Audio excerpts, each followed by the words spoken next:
एक गांव था देखने में सुंदर, लेकिन उसके पीछे छुपे थे ऐसे राजा जो किसी को भी कांपने पर मजबूर कर दें।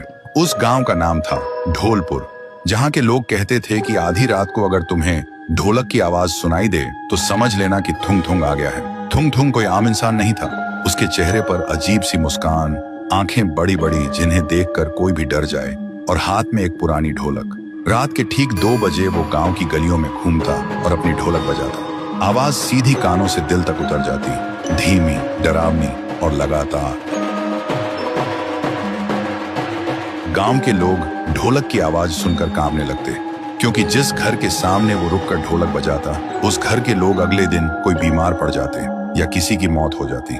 फिर एक रात गांव का एक लड़का रघु सो रहा था, तभी ढोलक बजने लगी। ढोलक की आवाज से उसकी नींद टूट गई। वो गुस्से से हिम्मत जुटाकर उसके पास गया। रघु ने कहा, कौन हो तुम और क्यों ढोलक बजा रहे हो? वैसे ही ढोलक बजनी बंद हो गई। थुंग थुंग धीरे धीरे मुड़ा। रघु ने देखा उसके चेहरे से सैकड़ों चीखों की आवाज निकल रही थी, लेकिन तभी फिर से ढोलक अपने आप बजने लगी। और उसके बाद से रघु को किसी ने गांव में कभी नहीं देखा। गांव में और भी डर फैल गया।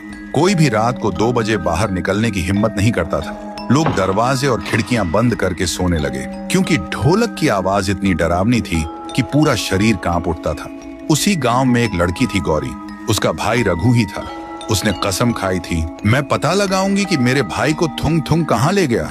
सुबह गौरी गांव के एक बुजुर्ग के पास गई और उसने पूछा, दादा, थुंग थुंग कौन है? बुजुर्ग कांपते हुए बोला, बेटी, थुंग थुंग कभी इस गांव का ढोल किया था, लेकिन 80 साल पहले एक शादी में ढोलक बजाते बजाते अचानक मर गया था। कहते हैं तब से उसकी आखिरी सांस उसी ढोलक में कैद हो गई, और तभी से वो आधी रात को ढोलक बजने लगती है। गौरी अब समझ गई थी कि वो एक भूत है, लेकिन फिर भी उसने तय किया कि वो उसी जगह जाएगी जहां वो शादी हुई थी। फिर रात के ठीक 2 बजे जब गांव में ढोलक बजनी शुरू हुई, गौरी ने हिम्मत जुटाई और उस आवाज के पीछे चलने लगी। अंधेरे में चलते चलते वो उस जगह तक पहुंच गई। वहां उसने देखा थुंग थुंग नाचते हुए बहुत जोर जोर से ढोलक बजा रहा था। गौरी ने कांपते हुए पूछा, मेरा भाई कहाँ है?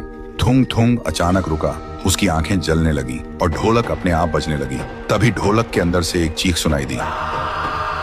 गौरी डर से भागने लगी। तभी एक आवाज आई, दीदी। गौरी रुक गई और पीछे मुड़ी। उसने देखा रघु और थुंग थुंग एक साथ खड़े थे, लेकिन वो अब इंसान नहीं था। उसका चेहरा अजीब और आंखें लाल हो चुकी थी। रघु ने धीरे से कहा, दीदी, अब मैं भी थुंग थुंग का हिस्सा हूँ और अगला नंबर तुम्हारा है। तो दोस्तों, अगर तुम्हें जानना है कि थुंग थुंग क्या सच में अचानक मरा या उसके मरने के पीछे कोई राज छुपा है, अगर जानना है तो वीडियो को लाइक करो, चैनल को सब्सक्राइब करो और कमेंट में लिखो पार्ट 2 चाहिए।